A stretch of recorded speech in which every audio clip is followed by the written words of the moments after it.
The media fixates on kinetic threats. South Korea deploying its Hyunmoo-5 monster missile is the latest exhibit.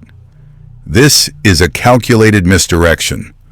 The true vector of systemic attack is not explosive, it is silent. The first phase of the next global conflict will not be a launch. It will be a blackout.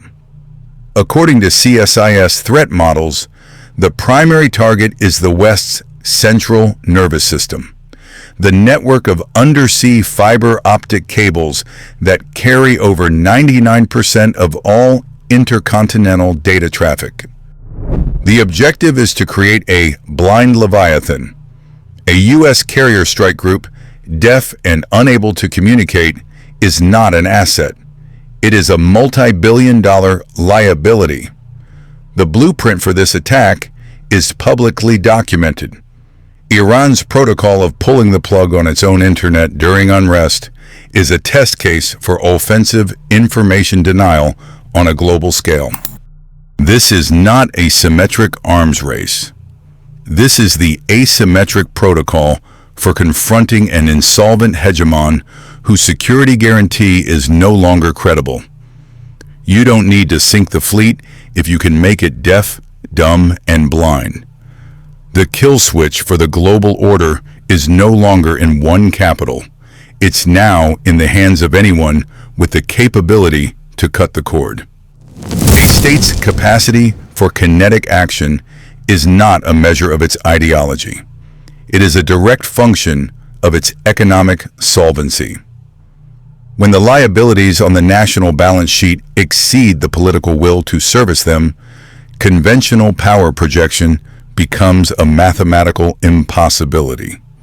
This is the primary motive for the pivot to asymmetry. The blueprint is now public. CSIS analysis frames the conflict in Ukraine not as a war of choice, but as a solvency crisis for Russia. Facing significant domestic liabilities and the prospect of a prolonged, unpopular war, the Kremlin was forced to pursue a strategy that minimized direct, sustained conventional costs. They could not afford a symmetric engagement. The internal economic fragility dictated an asymmetric protocol. This is a universal vector. The United States is not an exception. As economist Kurt Couchman states, the national debt is a terminal liability against the system. This economic paralysis was exposed when Washington was forced to call off a strike against Iran. As reported by the Jerusalem Post, this decision revealed a critical weakness, not in military hardware, but in strategic solvency. The United States could not afford the potential escalation. This signal of weakness forces allies into a launch-on-warning posture. They understand the security guarantee is no longer solvent. The deployment of South Korea's Hyunmoo-5 monster missile is not an act of aggression. It is the calculated acquisition of asymmetric leverage. This is a weapon designed to inflict an unacceptable kinetic cost on any aggressor because Seoul knows it cannot rely on a bankrupt guarantor to absorb the initial blow. The motive is survival. When the hegemon can no longer afford to police the system, regional powers must purchase their own security. They do this not with large, expensive armies they cannot sustain, but with hyper-lethal systems that guarantee mutual destruction. Weakness forces this pivot. The solvency crisis in Washington is the direct accelerant for global systemic risk. The math driving this new arms race is brutally simple. A report from the Royal United Services Institute, or RUSI, puts the kinetic cost curve into stark relief. A $5 million main battle tank can be functionally neutralized by a $500 FPV drone. This is a 10,000 to 1 cost asymmetry. The battlefield is now an auction, and the lowest bidder with the highest lethality wins. This is not a tactical anomaly. It is a systemic shift analysts call the democratization of violence. The financial and technological barriers to projecting state-level destructive power have collapsed. Any nation, or even a non-state actor with sufficient motive, can now acquire or develop the means to impose an unacceptable kinetic cost on a conventional superpower. The monopoly on strategic violence has been broken. For a U.S. ally facing a solvency crisis in its security guarantor, this economic calculus is a mandate. They cannot afford symmetric warfare against a larger aggressor. They can, however, afford an arsenal of hyperlethal, low-cost assets designed for a single purpose: to make any invasion so punishingly expensive that no aggressor would survive the transaction. This is the blueprint for a decentralized launch-on-warning protocol, funded by the collapse of the American balance sheet. The breakdown of the global security architecture is not a descent into random chaos. It is a highly structured, systemic transfer of risk. As the solvency crisis paralyzes the United States' ability to project conventional force, the resulting power vacuum is being filled not with anarchy, but with laboratories. These are the gray zones. The old protocol, American hegemony as a security guarantee, is mathematically defunct.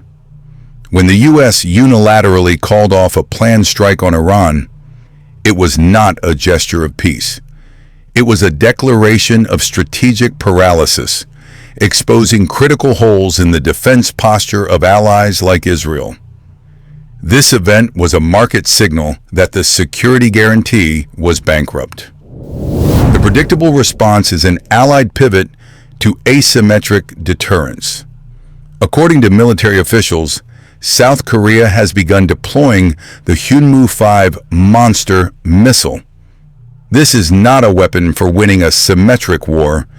It is a hyperlethal asset designed to inflict an unacceptable kinetic cost on any aggressor, decentralizing the launch trigger away from Washington.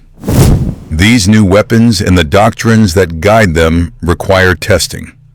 CSIS analysts identify regions experiencing acute internal fragility, such as the supply chain fragility warned of in Canada or the grid instability in South Africa, as proxy laboratories. These are not the source of the conflict. They are live fire environments to stress test economic warfare tactics and population control models, like the internet blackouts perfected by Iran during civil unrest. They are staging grounds for the next phase of kinetic engagement.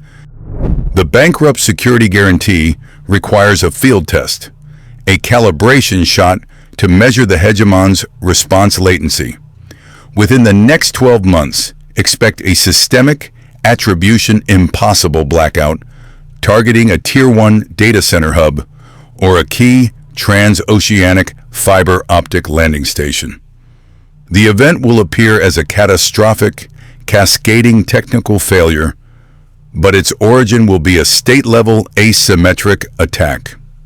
The objective is not kinetic destruction, it is data collection. As the U.S. solvency crisis deepens, its capacity to absorb economic shocks diminishes. This event is designed to quantify that decay. The attacker will measure two variables: time to attribution and the political response threshold. The U.S. decision to abort a kinetic response against Iran, as noted by observers, the Jerusalem Post, signaled a critical vulnerability. This test will confirm that the security guarantee is no longer backed by political will or fiscal liquidity. The paralysis will be immediate. Port logistics, financial clearinghouses, cloud services, all will suffer cascading failures. with no visible explosion and no credible claim of responsibility, the response will be mired in committee. It is a strategic maneuver modeled on state-level infrastructure control, such as Iran's documented internet blackouts. It is a non-kinetic weapon deployed to confirm the mathematical certainty of American paralysis, preparing the battle space for a future kinetic event by a regional power like a now-armed South Korea holding a decentralized trigger.